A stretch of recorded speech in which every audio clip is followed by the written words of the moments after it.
Welcome to the deep dive. So you brought us a fascinating source today. It's a transcript from a YouTube video by Thewizardliz, and the title is Being a Queen is Your Birthright. Yeah, it's quite a title, isn't it? Really grabs your attention. It definitely does. So our plan for this deep dive is to really get into the main ideas Liz presents here, specifically about feminine energy and how it can be, a real source of personal strength and fulfillment. Exactly. It's about moving beyond just, like, trying to please everyone. Right, and finding something more like inner power. Mm-hmm. And what's interesting right off the bat is how she talks about masculine and feminine energies. She says everyone has both. Okay. But for women, she argues that really leaning into that feminine energy as the sort of dominant force can be incredibly powerful. It's a different kind of strength. Okay, so how does she describe these energies? Because that can be a bit abstract, can it? Well, she uses this really great analogy, I thought. Water in a glass. Water in a glass. Okay. Yeah. So the water, how it flows, adapts, it's connected to feeling. Right. That's the feminine energy. Right, flow and feeling. Got it. And the glass, that's the masculine. It provides the structure, the stability, the container for action. Ah, I see. That actually makes it pretty clear. It's a simple image, but it works. It does. And she stresses they're not, like, fighting each other. They're complementary. For this queen idea, the feminine leads and the masculine supports. It helps bring those qualities out. Okay, that makes sense. So the video gets practical then. What are the steps she suggests for nurturing this feminine side? Well, the first big one she dives into is healing the inner child. The inner child. Okay, I've heard this concept before. How does she connect it? She makes this point that stuff we didn't resolve as kids can really pop up in adulthood, like trauma responses or reacting way too strongly to things or even feeling envious. Yeah, you can see that sometimes, can't you? Big reactions to small triggers. Exactly. And the way she suggests healing is interesting. It's about reconnecting with things you loved as a kid. Like what? Oh, drawing, maybe hobbies, like making videos, whatever brought you joy back then.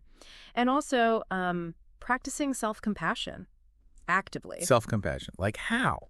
She mentions things like literally giving yourself a hug or talking to yourself kindly. It sounds maybe a little basic, but if you think about it, maybe those needs for comfort and validation weren't always met back then. So this is a way to give that to yourself now. For listeners wanting something concrete, this feels pretty foundational. Yeah, that's definitely something practical you could start with. Okay, what's next on the path to being this queen? The next big thing is the power of receiving. Receiving. Okay, tell me more.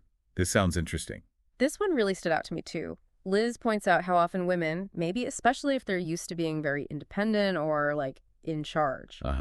More in that masculine energy, maybe? Exactly. They tend to push away help or brush off compliments or even refuse gifts. Oh, yeah, I know people like that. Or, well, I've done that myself sometimes. Right. We all have, probably. But the core idea is that a queen understands she's worthy of receiving good things. It's not about being greedy. It's about allowing. So it's okay to accept help or a nice comment? It's more than okay, according to Liz. It's essential. She talks about how if someone genuinely wants to give you something, help, a gift, affection, and you constantly reject it, well, it can actually damage the connection. I can see that. It kind of blocks the flow, doesn't it? Yeah, exactly. It disrupts that natural give and take. She tells this story about her own mother learning to receive, which I thought was really relatable. Ah, so it shows it's something you can learn, or unlearn, perhaps. Precisely. Unlearning that resistance can apparently open things up to more positive energy. It's less about being passive, more about acknowledging your value. Allowing abundance in. Yeah. Okay. What comes after receiving? Then she gets into dealing with external opinions, what other people think or say. Ah, the classic challenge. What's her take? Her perspective is that often when people react negatively to you, it's actually about them. It's their own stuff, their insecurities. She calls it projections. Projections. Okay, so they're seeing something in you that reflects their own issues. Kind of, yeah. It's like what bothers us in others might be something we haven't dealt with in ourselves. She gives a personal example, actually, about how when she had an eating disorder, she used to judge overweight people really harshly. And later she realized it was totally a projection of her own struggles with body image and control. Wow, that's quite self-aware. Yeah. And really honest. It is. And recognizing that mechanism can be freeing, right? It helps you not take negativity so personally. Definitely. It shifts the focus. And she has this line, queens recognize queens. The idea being that secure people don't feel the need to tear others down or compete. They focus on their own growth. I like that. Queens recognize queens. Less competition, more collaboration, maybe? Sort of, yeah. Or at least less feeling threatened by others' success. Okay, so building on that idea of negativity, does she talk about things like gossip? She does. She specifically addresses backbiting and spreading rumors.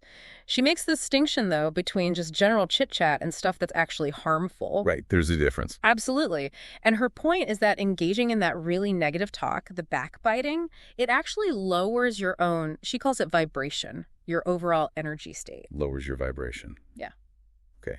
Does she say why or what the consequences are? Well, she suggests it can actually block you from manifesting what you want in life. But even setting aside the sort of spiritual side of it, the practical results are pretty clear, aren't they? You damage trust, you hurt friendships, maybe even business relationships. People start seeing you as insecure or jealous. Yeah, absolutely. Those are very real, tangible consequences. It ruins your reputation. Exactly. It's a clear cause and effect. Put it negativity, get negative results back. Makes sense.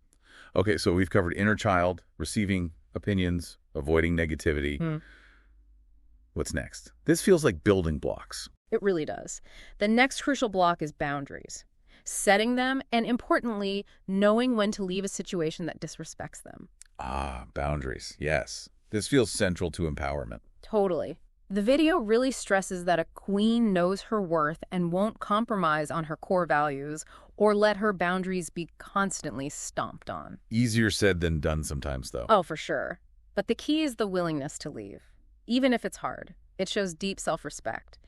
She even suggests, very practically, planning an exit strategy if you're in a toxic environment. Planning an exit, that's proactive. It's about taking control back, isn't it? Exactly. Protecting your peace. It's a powerful message for anyone feeling stuck, prioritizing your well-being over just keeping the peace or getting approval. Right. Okay, so boundaries are key. What else does Liz cover? Communication comes next, the way we communicate. Okay, how so? She advocates for a style that's assertive but also gentle. Not aggressive, not passive, but confidently stating your needs. Assertive but gentle. Can you give an example? Yeah, the one she uses is the shift from asking, can I have, to stating, I would like. Oh, subtle difference, but I see the shift in power there. Can I have permission? I would like states a preference or need. Exactly. It's about claiming your desires with a quiet confidence. And the idea is that this kind of delivery, confident but gentle, actually makes people more receptive. Interesting. Why is that? Well, she suggests it makes others feel important too, not attacked or put on the defensive. And she uses this interesting analogy, like people are almost subconsciously waiting for a confident person to speak up and lead gently. Huh. Like confidence commands attention, but gently. Something like that. It's about conveying your worth through how you speak, not just what you say. That's a really useful insight for, well, pretty much any interaction. Okay, what's the foundation for all this then? The boundaries, the communication. Confidence. But she defines it in a really simple, powerful way. Which is? Confidence is knowing yourself. Knowing yourself. Not just appearing confident, but actually knowing who you are. Exactly. It's not about the clothes or the makeup, fundamentally. She shares another personal story here about working in a restaurant. Yeah. How she started off shy and unsure, but as she learned the job, mastered the skills, her confidence just naturally grew. It came from competence, from knowing she could handle it. Ah, so it's earned through experience and self-awareness. Right. The video links it back to the inner work we talked about earlier, the healing, understanding your own patterns, your values. That's where real solid confidence comes from. It's an inside job. That feels like a real aha moment. Yeah. Confidence isn't something you put on, it's something you uncover within yourself. Precisely. And flowing from that self-knowledge, she also talks about compassion. Compassion for others. Yeah, and seeking understanding. Basically, trying not to jump to conclusions or assume someone has bad intentions. So giving people the benefit of the doubt. Kind of, but more actively, like asking why might they be acting this way. Considering their perspective, it helps you be less reactive yourself.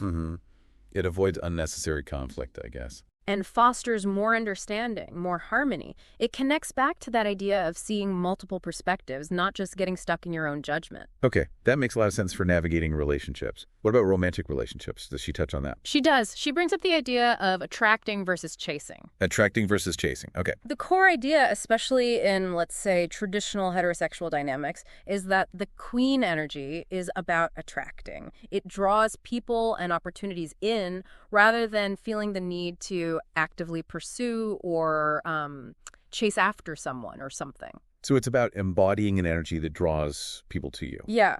There's an element of trusting the process, trusting the universe almost, believing that what's meant for you will come and what leaves wasn't right anyway. That sounds less stressful than chasing. Right. It implies a certain faith in the flow of life and your own inherent magnetism. It reduces that anxiety around making things happen, especially in romance. Trusting your own value again, basically. Okay.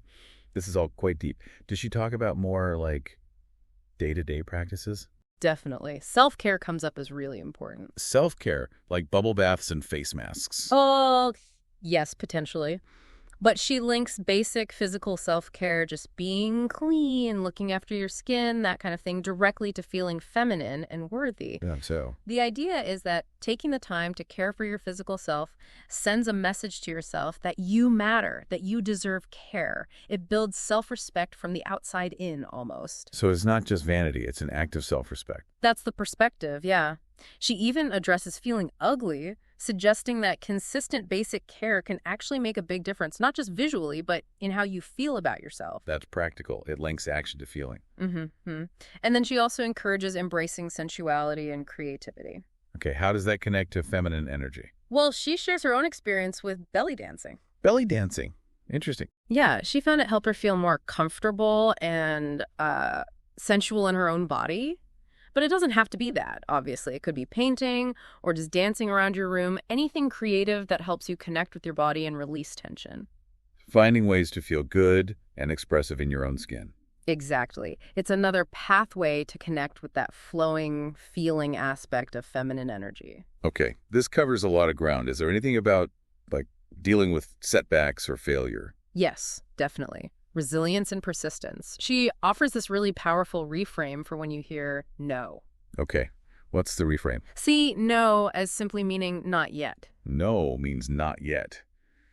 I like that. It's optimistic. It is, isn't it? It stops a rejection from feeling so final or personal. It encourages you to keep believing in your goals and your worth, even if one door closes, trusting that other opportunities will come. So keep working towards things, but don't desperately chase what isn't working out. Exactly. Maintain the belief, keep the effort going generally, but trust the timing and the flow. Don't chase what doesn't want you. Maintain that inner belief and forward momentum. Okay, that's a good mindset. So how does she wrap all this up? She brings it back to that core message, the title of the video. Being a queen is your birthright. Right. The birthright. Yeah, the fundamental point is that this powerful, intuitive, receptive, feminine energy is something every woman is born with. It's innate. That's already there. You just need to cultivate it. That's the idea. And that by consciously cultivating it, you can manifest more of what you desire and just experience a greater sense of well-being and fulfillment overall. She mentions her own life, how embracing this energy apparently really improved her relationships and even her business after she'd struggled operating more from her masculine side. So it's presented as a transformative path based on tapping into something inherent. Pretty much, yeah. It's about accessing an inner power source. Okay, so wrapping up our deep dive into this Thewizardliz video. Yeah. We've really journeyed through this concept of feminine energy as not weakness, but a dynamic strength. Flow, intuition, receiving. Right. And we looked at those practical steps. Healing the inner child, learning to receive, handling projections, the importance of boundaries. Yeah, and that assertive yet gentle communication, building real confidence from self-knowledge, not just appearances. Plus the compassion, attracting versus chasing, the tangible benefits of self-care, embracing sensuality, and that resilient, not yet mindset. It's a comprehensive picture of what she means by being a queen. Yeah. It's all about tapping into that inherent worth and power. Definitely. So maybe the final thought for our listeners, after exploring all this, Yeah. considering all these different facets, the receiving, the boundaries, the self-knowledge, the creativity, which specific idea resonates most strongly with you right now. That's a good question to ponder. And maybe think about one small thing, just one tiny step you could take soon to explore that idea a bit more in your own life. Excellent food for thought. Well, thank you for bringing this video transcript to us. It sparked a really rich discussion. Glad to dive into it. And thank you, listener, for joining us on the Deep Dive.